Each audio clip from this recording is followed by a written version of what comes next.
This will be the instructions on how to utilize the LabExpert. First of all, yours will become preloaded with a cartridge, but when the cartridge runs out, you will replace it by placing the label machine. Make sure that the label here sets right in between the guideline there. It'll be an easy, smooth fit. It slides right in comfortably and easily. You lock it in place. The next thing you do is make sure that your power cord is plugged in, both into the back and into the wall. You will turn the machine on by pressing the orange button, and you will see a readout, and then some letters will come up. What you'll need to do is first thing that you'll do is put in your subject ID. But for now, we're going to put in Samsung Medical Center.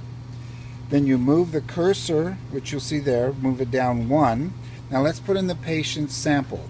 Since this is going to be RNA, you'll press R, N, A, and this will be the 0, 1. That will change depending upon how many samples you have. The next line that you put in will be the date.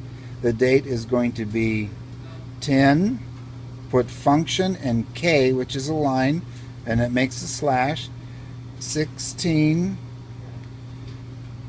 line or function K, and then 2013 or just 13.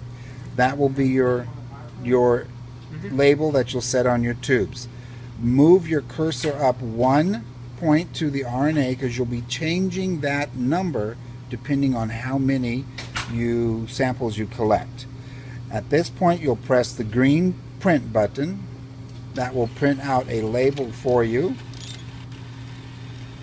Then you delete once, and that changes it to 2. You put 2 in, and you print, and that will print out for your second sample.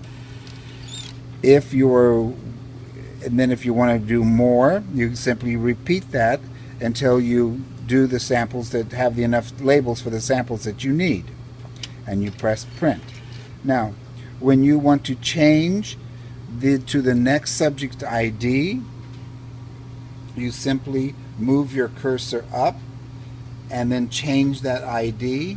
Bring the cursor down to the sample labels, numbers, and start over. You'll want to slice by cutting here. This will slice the labels, and that will give you your labels that you set on the tubes. You'll bring those labels over to your tubes, which are on ice. We have them labeled blue just so you can see it better, but you take the labels off and you set it on your tubes. And that's how each one, and you'll proceed on down with the number of tubes that you have for that particular patient sample.